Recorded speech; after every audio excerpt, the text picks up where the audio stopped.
உலகெங்கும் இருக்கக்கூடிய spiritual tax Tamil நேயர்கள் அனைவருக்கும் ஆஸ்ட்ரோ பூர்ணாவின் அன்பார்ந்த வணக்கங்கள். உங்களை எல்லாரையும் இந்த நல்ல காலம் நிகழ்ச்சியின் மூலமாக சந்திக்கிறதுல பெருமகிழ்ச்சி அடைகிறேன்.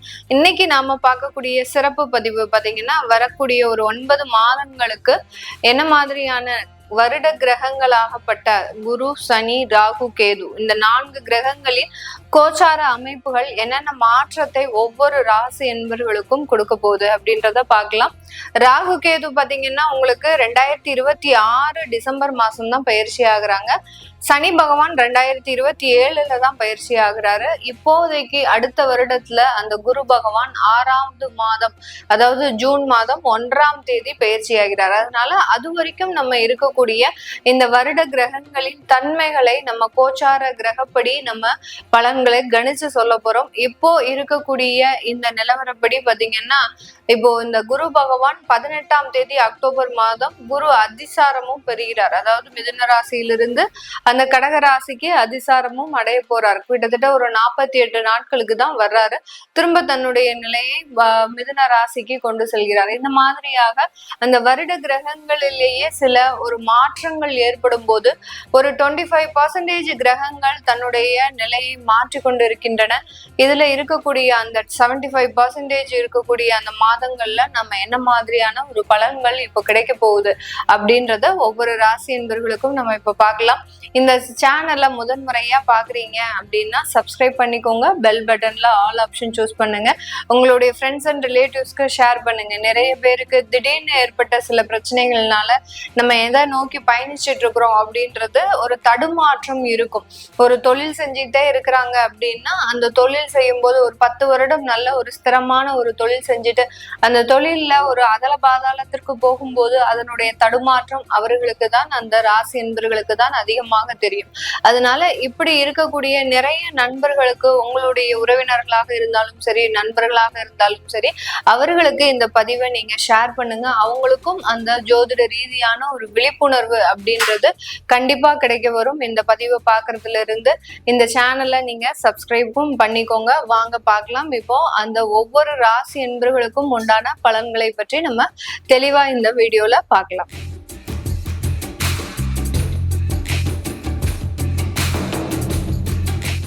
காலபுருஷனுக்கு 5ஆம் ராசியான இந்த சிம்ம ராசி என்பவர்களுக்கு வரக்கூடிய 9 மாதங்கள் ஒரு நல்ல ஒரு மாற்றத்தை கொடுக்குமா அப்படின்னு கேட்டீங்கன்னா, அவங்களுடைய ராசியிலேயே கேது பயணிக்கிறதுனால கொஞ்சம் தேவையில்லாத ஒரு தடுமாற்றங்கள் வரக்கூடிய ஒரு டைமா தான் இந்த 9 மாதங்களும் இருக்கும். கேது இருக்கிற வரைக்கும் சில மன ரீதியான சில பிரச்சனைகளை கொடுக்கறதுக்கு உண்டான ஒரு அமைப்புன்றது இந்த சிம்ம ராசி என்பர்களுக்கு அதிகமாக இருக்கும். இந்த சிம்ம ராசியில இருக்கக்கூடிய நட்சத்திர அன்பர்கள் அப்படின்னு பார்க்கும்போது, மகம் நட்சத்திர அன்பர்கள் 4 பாதத்தையும் உள்ளடக்கிய நட்சத்திரங்கள். அடுத்து பூரம் நட்சத்திர அன்பர்கள் 4 பாதங்களையும் உள்ளடக்கிய ஒரு நட்சத்திர அன்பர்கள். அடுத்து உத்திரம் நட்சத்திர அன்பர்களுக்கு 1ஆம் பாதம் மாத்திரம் இந்த சிம்ம ராசியில வரக்கூடிய ஒரு நட்சத்திர அன்பர்களாக இருப்பாங்க. இப்படி இருக்கக்கூடிய இந்த 3 நட்சத்திரங்களுக்கும் இந்த வரக்கூடிய 9 மாதங்கள்ல சில மன தடுமாற்றங்கள் அதிகரிக்கக்கூடிய ஒரு நேரமாக இருக்கும். ஏன்னா உங்களுக்கு 11th மந்த்ல இருந்து, அதாவது நவம்பர் மாதத்துல இருந்து சனி பகவானும் வக்ர நிவர்த்தி அடையிறதுனால அஷ்டம சனியாக முழு ரூபமாக உருவெடுக்கிறதுனால அந்த வக்ர நிவர்த்தியும் அடைஞ்சு இங்க கேது பகவானும் இருக்கிறதுனால சில தேவையில்லாத மன சங்கடங்கள் ஏற்படுவதற்குண்டான ஒரு நேரமாக தான் இருக்கும். 7ஆம் இடத்துல ராகு இருக்கிறதுனால இந்த சிம்ம ராசி என்பர்களுக்கு மனைவி வழியில, அடுத்து கணவர் வழியில சில அதிகப்படியான அவமானங்கள், அசிங்கங்கள்லாம் சந்திக்கிறதுக்கு உண்டான ஒரு நேரமாக தான் இந்த சிம்ம ராசி என்பர்களுக்கு இருக்க போது. இந்த காலகட்டம் பார்ட்னர்ஷிப் தொழில பெரிய அளவுக்கு லாபம்ன்றது இருக்காது.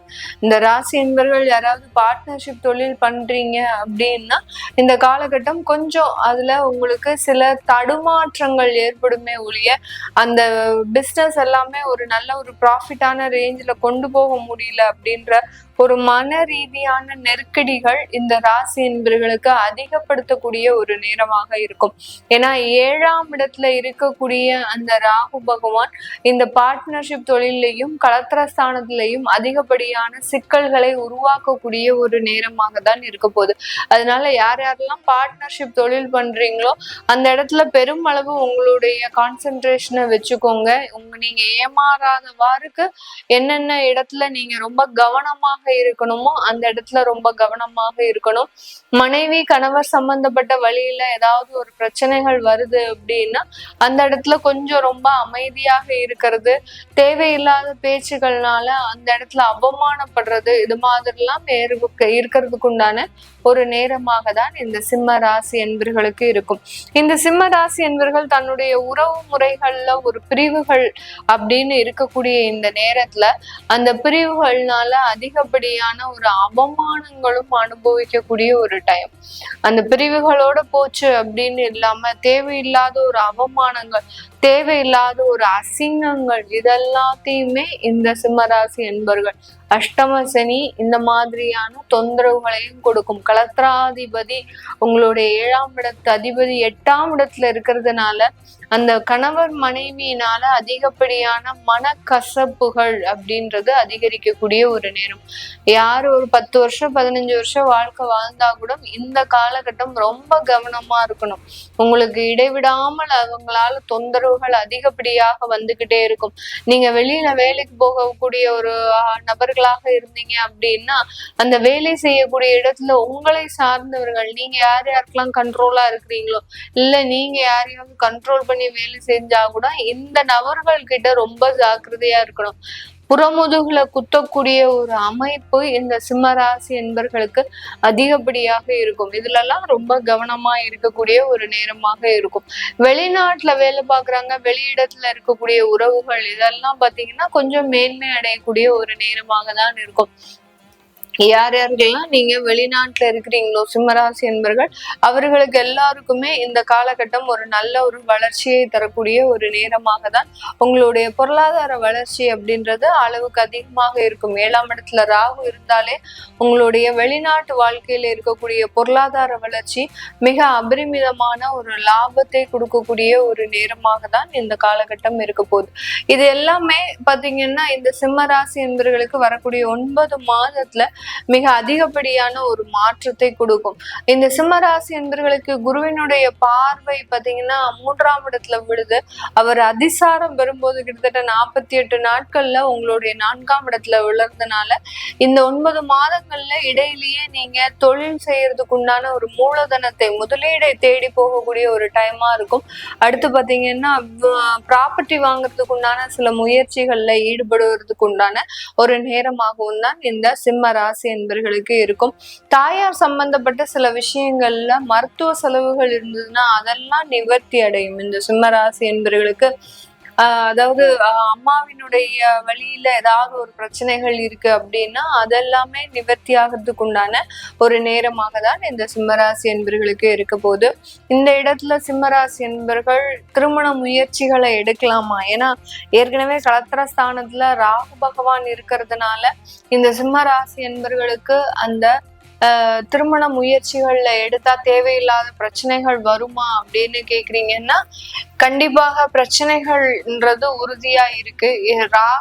ராகுகேது தோஷம் உடையவர்கள் தாராளமா திருமண முயற்சிகள்ல ஈடுபடலாம். உங்களுடைய சந்திரன் மீது கேது இருக்கிற மாதிரியும் ராகு இருக்கிற மாதிரியும் இருந்தது அப்படின்னா கண்டிப்பாக அந்த திருமண தோஷத்தை இந்த காலகட்டம் நீங்கும். அந்த மாதிரியான திருமண முயற்சிகள்ல ஈடுபடலாம். தோஷம் அதிகமாக இருக்கக்கூடிய வரன்களை பார்த்து நீங்க திருமணம் செய்துக்கிட்டீங்க அப்படின்னா உங்களுக்கு நல்ல மாற்றங்கள் திருமண வாழ்க்கையில நடக்கிறதுக்கு உண்டான ஒரு நேரமாக இருக்கும். கடந்த காலத்துல நிறைய பேருக்கு பாத்தீங்கன்னா ஒரு வருடத்திற்கு முன்னாடி விவாகரத்துகள் எதுக்காக ஆச்சு, எதனால ஆச்சு, எப்படி ஆச்சு அப்படின்றதை கணிக்க முடியாத அளவுக்கு சில விவாகரத்துகள் இந்த சிம்மராசி என்பவர்களுக்கு இருக்கும். இதெல்லாமே அந்த கேது பகவான் 2ஆம் இடத்துல டிரான்சிட் ஆயிருக்கும் போது உங்களுக்கு வந்த பிரச்சனைகளாக இருக்கும். இப்போ உங்களுக்கு அந்த 2வது திருமணம் செய்யக்கூடிய ஒரு அமைப்பு இருக்கா? ஏன்னா ஒரு திருமணமாகி ஒரு 6 மாசத்துலயே டைவர்ஸ் ஆன நிறைய சிம்மராசி என்பர்கள்லாம் இருக்கிறாங்க. அவர்களுக்கு எல்லாருக்குமே இப்போது 2வது திருமணம் செய்யக்கூடிய ஒரு நிபந்தனை, ஒரு அமைப்பு இருக்கா அப்படின்னு பார்க்கும்போது தாராளமாக 2வது திருமணம் செஞ்சுக்கலாம். உங்களுடைய 9ஆம் வீட்டு அதிபதி அப்படின்னு சொல்லக்கூடிய அந்த செவ்வாய் இந்த காலகட்டத்துல உங்களோட 7ஆம் இடத்துல டிரான்சிட் ஆகி வருவாரு. அடுத்து பாத்தீங்கன்னா இந்த சிம்மராசி என்பர்களினுடைய 11ஆம் வீட்டு அதிபதினு சொல்லக்கூடிய அந்த புதனும் இந்த காலகட்டத்துல உங்களுடைய 7ஆம் இடத்துல டிரான்சிட் ஆகி வருவார். அதனால 2வது திருமணம் அப்படின்னு சொல்லக்கூடிய ஒரு அமைப்பை இந்த சிம்மராசி என்பர்கள் அதிகப்படியாக வரக்கூடிய ஒரு நேரமாக தான் இருக்கும்.